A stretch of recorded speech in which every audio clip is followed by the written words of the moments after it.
Hi, I'm Maren Roseman, coordinator of the Kentucky Green and Healthy Schools program for the Kentucky Environmental Education Council. And I'm Elizabeth Schmitz, Executive Director of the Kentucky Environmental Education Council. We are here today to welcome you to our video series, Feeding Young Minds and Bodies.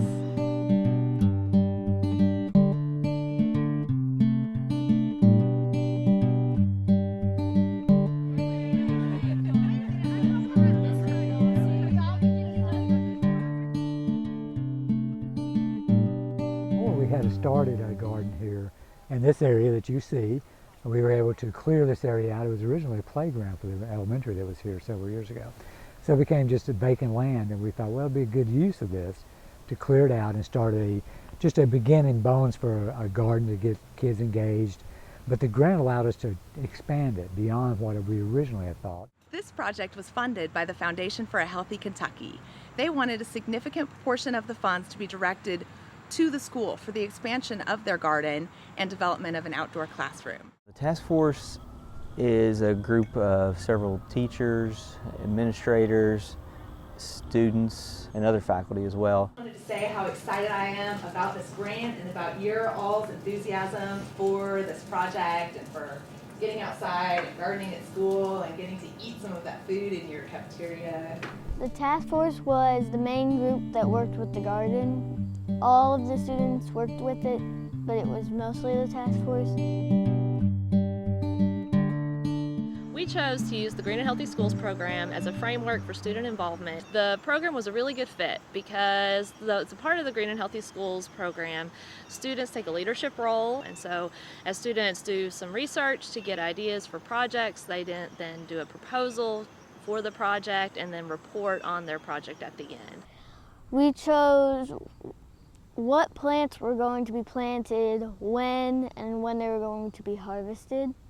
We also represented our school at special meetings. Hello, I'm Michael Regard. I'm a 9th grader at Paris High School, and I'm a member of the Green Healthy Schools Task Force. The first thing I wanted to do was figure out what fruits and vegetables the students and teachers wanted to actually eat during lunch or wanted to add into our lunch meals. We made a list of what crops we wanted to grow. We took a survey in the cafeteria about what students wanted to eat, and based on what we could grow and what they wanted, we made a list of what we were going to plant in our garden. I like grapes, carrots, broccoli, green beans, lots of stuff. Like the older kids, we just we researched a lot about like each crop and how it grows. And then we made a calendar of when we should plant that and harvest. And lettuce, you just pick it as soon as the head reaches a suitable size so that you get a good enough crop. Our aim was to implement a district-wide pilot project with the primary goal of increasing student health and nutrition. So whenever you start a project like this with students, you want to have them help you define what success will look like.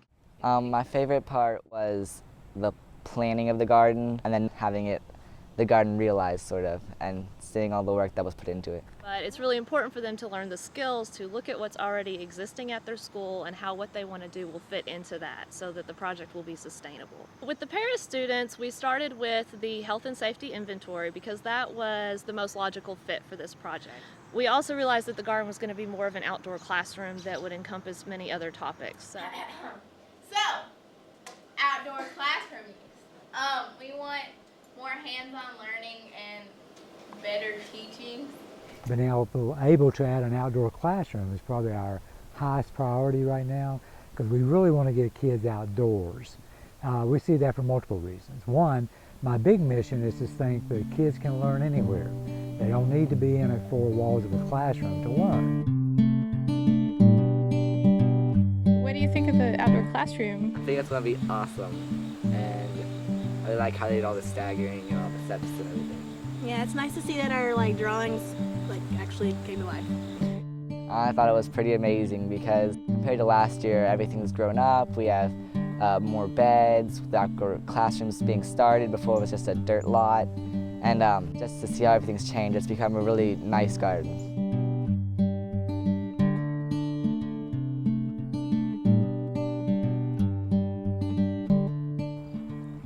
dirt feels good on my toes, soothing them as an earthworm crawls through them.